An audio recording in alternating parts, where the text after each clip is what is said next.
Hi friends, welcome to Kundapura ಹೆಣ್ಮಕ್ಳ life style.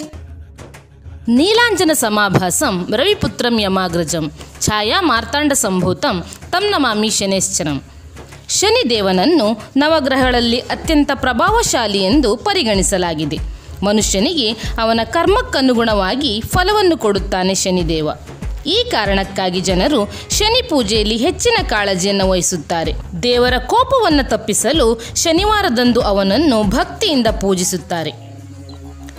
Shani ದೇವಾಲಯಕ್ಕೆ ಭೇಟಿ ನೀಡುವ ಮೂಲಕ ದೇವರನ್ನು ಪೂಜಿಸಿದರೆ ಶನಿ ದೋಷಕ್ಕೆ ಸಂಬಂಧಿಸಿದ ಎಲ್ಲ ಸಮಸ್ಯೆಗಳು ದೂರವಾಗುತ್ತದೆ ಎನ್ನುವ ನಂಬಿಕೆ ಇದೆ. ಆದರೆ ಉಳಿದೆಲ್ಲ ದೇವಾಲಯಗಳಿಗೆ ಹೋಲಿಸಿದರೆ ಶನಿದೇವನಿಗೆ ಸಂಬಂಧಿಸಿದ ದೇವಾಲಯಗಳು ಅತಿ ವಿರಳ.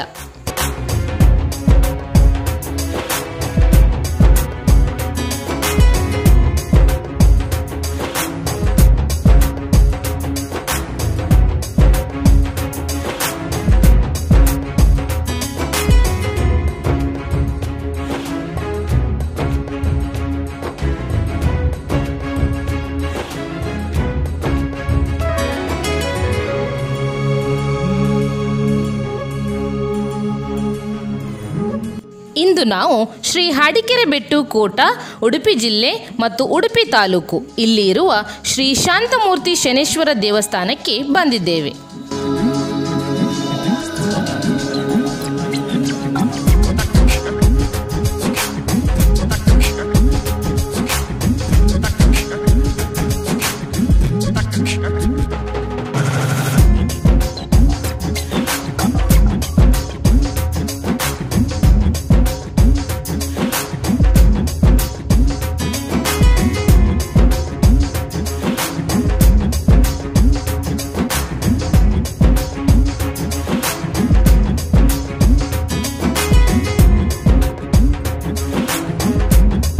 ಬಹಳ ಹಿಂದೆ ಶ್ರೀ ಶನೇಶ್ವರ ಸ್ವಾಮಿಯು ತನ್ನ ಪರಮ ಭಕ್ತರಾದ ರಾಮಸ್ವಾಮಿ ಎಂಬವರಿಗೆ ಕನಸಿನಲ್ಲಿ ಕಾಣಿಸಿಕೊಂಡು ತನ್ನ ಇರುವಿಕೆಯನ್ನು ತೋರಿಸಿ ಗುಡಿಯನ್ನು ಕಟ್ಟಲು ಹೇಳುತ್ತಾರೆ.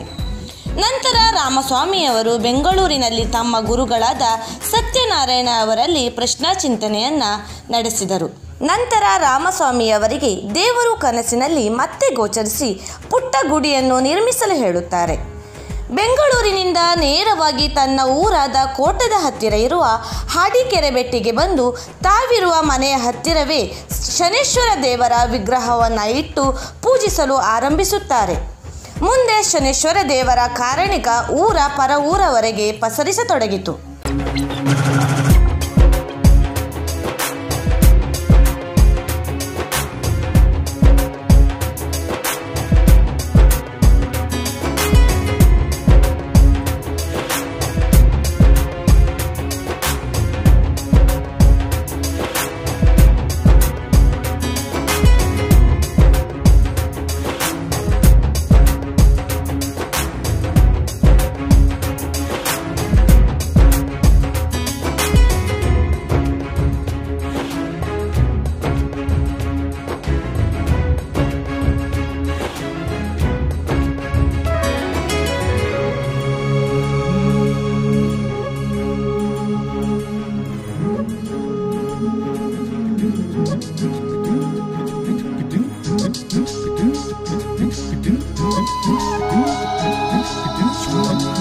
ಮುಂದೆ ಭಕ್ತರ ಸಂಖ್ಯೆಯು ಹೆಚ್ಚಿದಂತೆ ತಮ್ಮ ಮನೆಯನ್ನು ಸ್ವಾಮಿಗೆ ಕೊಟ್ಟು ಬೇರೆ ಕಡೆ ವಾಸ್ತವ್ಯವನ್ನು ಕಂಡುಕೊಂಡರು.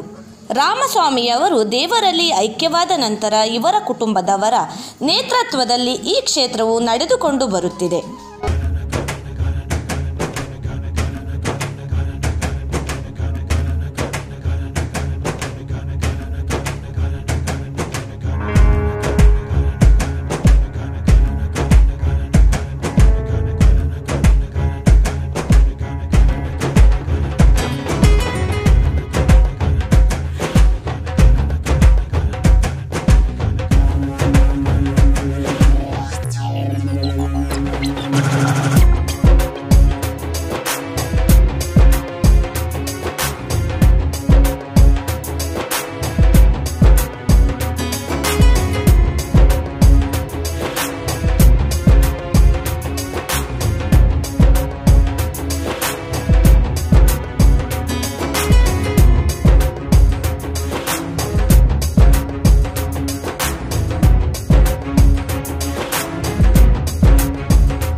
ದೇವಸ್ಥಾನದಲ್ಲಿ ಶ್ರೀ ಶನಿದೇವರು ಶಾಂತಮೂರ್ತಿಯಾಗಿರುವುದು ವಿಶೇಷ. ಇಲ್ಲಿ ಸಂತಾನ ಭಾಗ್ಯ ಮತ್ತು ಆರೋಗ್ಯ ಭಾಗ್ಯಕ್ಕಾಗಿ ಬೇಡಲು ಬಹಳಷ್ಟು ಭಕ್ತರು ಬೇರೆ ಬೇರೆ ಊರಿನಿಂದ ಬರುತ್ತಿದ್ದಾರೆ. 10-15 ವರ್ಷಗಳಾದರೂ ಸಂತಾನ ಆಗದಿದ್ದವರು ಇಲ್ಲಿಗೆ ಬಂದು ಸ್ವಾಮಿ ಕೊಟ್ಟ ಫಲವನ್ನು ತೆಗೆದುಕೊಂಡು ಹೋಗಿ 48 ದಿನ ವ್ರತವನ್ನು ಮಾಡಿದರೆ ಶೀಘ್ರದಲ್ಲಿ ಸಂತಾನ ಪ್ರಾಪ್ತಿಯಾದ ಉದಾಹರಣೆಗಳು ಬಹಳಷ್ಟಿದೆ.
ನಮಸ್ಕಾರ.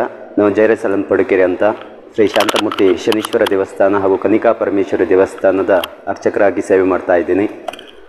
ಶಾಂತಮೂರ್ತಿ ಶನೀಶ್ವರ ಹಾಗೂ ಕನಿಕಾ ಪರಮೇಶ್ವರಿ ದೇವಸ್ಥಾನ ಶ್ರೀ ಕ್ಷೇತ್ರ ಹಾಡಿಕೆರೆ ಬೆಟ್ಟು ಕೋಟ. ಶ್ರೀ ಕ್ಷೇತ್ರ ಆಗಿ ಇಂದಿಗೆ ಸುಮಾರು 29 ವರ್ಷಗಳಾಗಿದೆ. ದಿವಂಗತ ರಾಮಸ್ವಾಮಿಯವರು ಒಂದು ಪ್ರತಿಷ್ಠೆ ಮಾಡಿದಂತಹ ಈ ಕ್ಷೇತ್ರ 29 ವರ್ಷದಿಂದ ನಿರಂತರವಾಗಿ ವಾರಕ್ಕೆ 2 ಬಾರಿ ಅನ್ನದಾನ ಸೇವೆ ಹಾಗೆ ದರ್ಶನ ಸೇವೆ ನಡೀತಾ ಬಂದಿದೆ. ಅಂದು ಬೆಂಗಳೂರಿನಲ್ಲಿ ಕೆಲಸ ಮಾಡಿಕೊಂಡು ಉದ್ಯೋಗ ಮಾಡಿಕೊಂಡಿದ್ದಂತಹ ರಾಮಸ್ವಾಮಿಯವರು ಊರಿಗೆ ಬಂದು ಮನೆಯಲ್ಲೇ ಮಲಗಿದಾಗ ರಾತ್ರಿ ಕನಸಿನಲ್ಲಿ ಗೋಚರಿಸಿಕೊಂಡಂತಹ ಸ್ವಾಮಿ ಈ ಸ್ಥಳದಲ್ಲಿ ನನಗೊಂದು ನೆಲೆ ಆಗಬೇಕೆನ್ನೋ ರೀತಿಯಲ್ಲಿ ಒಂದು ಕನಸಿನಲ್ಲಿ ಒಂದು ಗೋಚರಿಸಿಕೊಂಡಾಗ ರಾಮಸ್ವಾಮಿಯವರು ಅವರ ಗುರುಗಳಾದ ಬೆಂಗಳೂರಿನ ಸತ್ಯನಾರಾಯಣ ಸ್ವಾಮೀಜಿಯವರಲ್ಲಿ ಒಂದು ಕೇಳಿದಾಗ ಇದರ ಬಗ್ಗೆ, ಹೌದು ಅಲ್ಲಿ ಸ್ವಾಮಿಯ ಒಂದು ಪ್ರತಿಷ್ಠೆ ಆಗಬೇಕು, ಒಂದು ಬೇಡಿ ಬಂದ ಭಕ್ತರಿಗೆ ಒಂದು ಸ್ವಾಮಿ ಅನುಗ್ರಹಿಸ್ತಾನೆ, ಮುಂದೆ ಒಳ್ಳೆಯ ಕ್ಷೇತ್ರ ಆಗುತ್ತೆ ಅನ್ನೋ ರೀತಿಯಲ್ಲಿ ಒಂದು ನುಡಿಯನ್ನು ಹೇಳ್ತಾರೆ ಸತ್ಯನಾರಾಯಣ ಸ್ವಾಮೀಜಿಯವರು. ಅದರ ಪ್ರಕಾರವಾಗಿ ಅಲ್ಲಿ ಕೊಟ್ಟಂತಹ ಒಂದು ಪ್ರಸಾದದಿಂದ ಒಂದು ಊರಿಗೆ ಬಂದು ಇಲ್ಲಿ ಒಂದು ಸಣ್ಣ ರೀತಿಯಲ್ಲಿ ಅವರ ಮನೆ ಮತ್ತು ಒಂದು ಸಣ್ಣ ಭಾಗದಲ್ಲಿ ಒಂದು ಸಣ್ಣದಾಗಿ ಒಂದು ಸ್ವಾಮಿಯ ಒಂದು ಪ್ರತಿಷ್ಠೆ ಮಾಡಿ ನಂತರ ಒಂದು ಭಕ್ತಾದಿಗಳ ಸಂಖ್ಯೆ ಒಂದು ಹೆಚ್ಚುತ್ತಾ ಹೋದಾಗೆ ಒಂದು ಸಂಪೂರ್ಣವಾಗಿ ಗೃಹ ಭಾಗವನ್ನು ಒಂದು ಕ್ಷೇತ್ರಕ್ಕೆ ಬಿಟ್ಟುಕೊಟ್ಟು ಅವರೊಂದು ಬಾಡಿಗೆ ಮನೆಗೆ ಹೋದರು. ಪ್ರತಿನಿತ್ಯ ಒಂದು ಭಕ್ತಾದಿಗಳ ಸಂಖ್ಯೆ ಹೆಚ್ಚುತ್ತಾ ಬಂದಿದ್ದು ಹಾಗೆ ನಿರಂತರವಾಗಿ ಕ್ಷೇತ್ರದಲ್ಲಿ ಅನ್ನದಾನ ಸೇವೆ ಹಾಗೆ ದರ್ಶನ ಸೇವೆ ನಡೀತಾ ಬಂದಿದೆ. ವರ್ಷದಲ್ಲಿ 3 ಬಾರಿ ಒಂದು ವಿಶೇಷ ಕಾರ್ಯಕ್ರಮಗಳು ಕ್ಷೇತ್ರದಲ್ಲಿ ನಡೀತದೆ. ವಾರ್ಷಿಕ ವರ್ಧಂತಿಯಲ್ಲಿ ಫೆಬ್ರವರಿ ತಿಂಗಳಲ್ಲಿ ವಾರ್ಷಿಕ ವರ್ಧಂತಿಯಲ್ಲಿ ಒಂದು ಸಾಮೂಹಿಕ ಶನಿಶಾಂತಿ, ಸಾಮೂಹಿಕ ತುಲಾಭಾರ ಸೇವೆ ಹಾಗೆ ಬ್ರಹ್ಮಕುಂಭಾಭಿಷೇಕ, ಒಂದು ಇನ್ನಿತರ ಒಂದು ಧಾರ್ಮಿಕ ಕಾರ್ಯಕ್ರಮಗಳು ಹಾಗೂ ಸಾಂಸ್ಕೃತಿಕ ಕಾರ್ಯಕ್ರಮಗಳು ನಡೆಯುತ್ತದೆ. ಹಾಗೆ ಆಗಸ್ಟ್ ತಿಂಗಳಲ್ಲಿ ಶ್ರಾವಣ ಮಾಸದಲ್ಲಿಯೂ ಸಹ ಸಾಮೂಹಿಕ ಶನಿಶಾಂತಿ ನಡೀತದೆ. ಕಾರ್ತಿಕ ಮಾಸ ನವೆಂಬರ್ ತಿಂಗಳಲ್ಲೂ ಸಹ ದೀಪೋತ್ಸವ ಹಾಗೆ ಸಾಮೂಹಿಕ ಶನಿಶಾಂತಿಯಲ್ಲಿ ಶ್ರೀ ಕ್ಷೇತ್ರದಲ್ಲಿ ನಡೀತದೆ. ದಿನ ಭಕ್ತಾದಿಗಳು ಈ ಊರಿನವರಲ್ಲದೆ ಹೊರಗಿನಿಂದ ಒಂದು ಅತಿ ಹೆಚ್ಚಿನ ಭಕ್ತಾದಿಗಳು ಆಗಮಿಸ್ತಾ ಇದ್ದಾರೆ. ಶಿರ್ಸಿ, ಹೊನ್ನಾವರ, ಕುಮಟಾ, ಹಾಸನ, ದಾವಣಗೆರೆ, ಬೆಂಗಳೂರು, ಮಂಗಳೂರು ದೂರದ ಊರಿನವರೆಲ್ಲ ಕ್ಷೇತ್ರಕ್ಕೆ ಈಗ ಒಂದು ಕ್ಷೇತ್ರದ ಮಹಿಮೆಯನ್ನು ತಿಳಿದು ಒಂದು ದೂರದ ಊರಿನವರೆಲ್ಲ ಬರ್ತಾ ಇದ್ದಾರೆ. ಕ್ಷೇತ್ರದ ಮಹಿಮೆ ಏನು ಅಂತ ಹೇಳಿದರೆ, ಒಂದು ಸಂತಾನ ಇಲ್ಲದವರಿಗೆ ಒಂದು 15 ವರ್ಷ 10 ವರ್ಷ 15 ವರ್ಷ ಸಂತಾನ ಇಲ್ಲದವರಿಗೆ ಸ್ವಾಮಿ ಕೊಟ್ಟಂಥ ಫಲದಲ್ಲಿ ಕೇವಲ 48 ದಿವಸದಲ್ಲಿ ಆ ಸ್ವಾಮಿ ಕೊಡುವಂಥ ಫಲದಲ್ಲಿ ಮಾಡುವಂಥ ವ್ರತ ಪೂಜೆಯಲ್ಲಿ 48 ದಿವಸದಲ್ಲಿ ಸಂತಾನದ ಸೂಚನೆ ಸಿಕ್ಕಿದ್ದುಂಟು, ವಿಶೇಷ ಪವಾಡ ನಡೆದಿದ್ದುಂಟು. ಹಾಗೆ ಒಂದು ಹಾಸ್ಪಿಟಲಲ್ಲಿ ಡಾಕ್ಟ್ರು ಒಂದು ಆಗುವುದಿಲ್ಲ ಅನ್ನುವಂಥದ್ದು ಅಂಥ ಪರಿಸ್ಥಿತಿಯಲ್ಲಿದ್ದಂತಹ ಒಂದು ರೋಗಿಯನ್ನು ಸ್ವಾಮಿ ಅವರನ್ನು ಬದುಕಿಸಿದ್ದುಂಟು. ಅಂಥ ಹೆಚ್ಚು ಪವಾಡಗಳು ಈ ಕ್ಷೇತ್ರದಲ್ಲಿ ನಡೆದಿದೆ. ಇದರ ಬಗ್ಗೆ ಒಂದು ಹೆಚ್ಚಿನ ಮಾಹಿತಿಗಾಗಿ ಒಂದು ಕ್ಷೇತ್ರವನ್ನು ಸಂಪರ್ಕಿಸಬಹುದು. ಕ್ಷೇತ್ರದ ಪಾತ್ರಿಯವರಾದ ಭಾಸ್ಕರ್ ಸ್ವಾಮಿಯವರನ್ನು ಸಂಪರ್ಕಿಸಬಹುದು. ಹೆಚ್ಚಿನ ಮಾಹಿತಿಗಾಗಿ ಶ್ರೀ ಶಾಂತಮೂರ್ತಿ ಶನೀಶ್ವರ ದೇವಸ್ಥಾನ, ಶ್ರೀ ಕ್ಷೇತ್ರ ಹಾಡಿಕೆರೆ ಬೆಟ್ಟು ಕೋಟ, ಉಡುಪಿ ಜಿಲ್ಲೆ ಹಾಗೂ ಉಡುಪಿ ತಾಲೂಕು. ನಮಸ್ಕಾರ.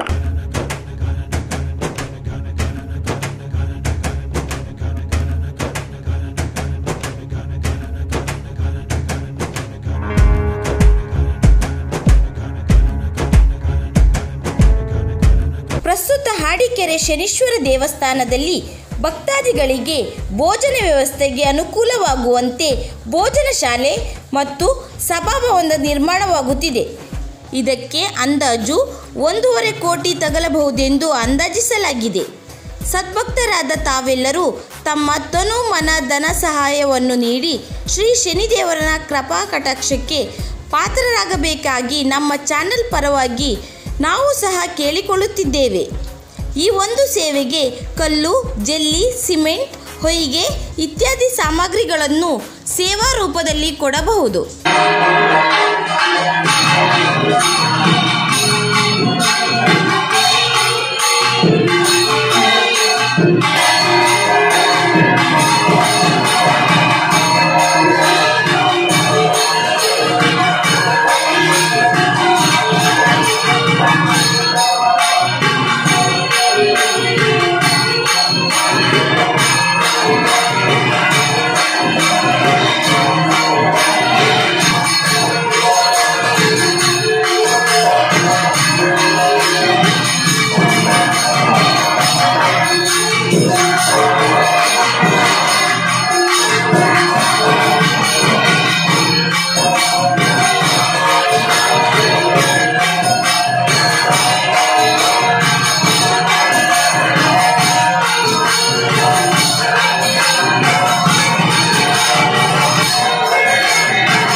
ಕಡೆ ಬಂದಾಗ ಅನೇಕ ಪವಾಡಗಳನ್ನು ಸೃಷ್ಟಿಸುವ ಕೋಟ ಹಾಡಿಕೆರೆ ಶಾಂತಮೂರ್ತಿ ಶ್ರೀ ಶನೀಶ್ವರ ಹಾಗೂ ಶ್ರೀ ಕನ್ನಿಕಾ ಪರಮೇಶ್ವರಿ ದೇವಸ್ಥಾನಕ್ಕೆ ಭೇಟಿ ನೀಡಿ ತಮ್ಮ ಇಷ್ಟಾರ್ಥಗಳನ್ನು ಸಿದ್ಧಿಸಿಕೊಳ್ಳಿ ಎಂದು ಹೇಳುತ್ತಾ ನಮ್ಮ ಇವತ್ತಿನ ವಿಡಿಯೋವನ್ನು ಮುಗಿಸುತ್ತಿದ್ದೇವೆ.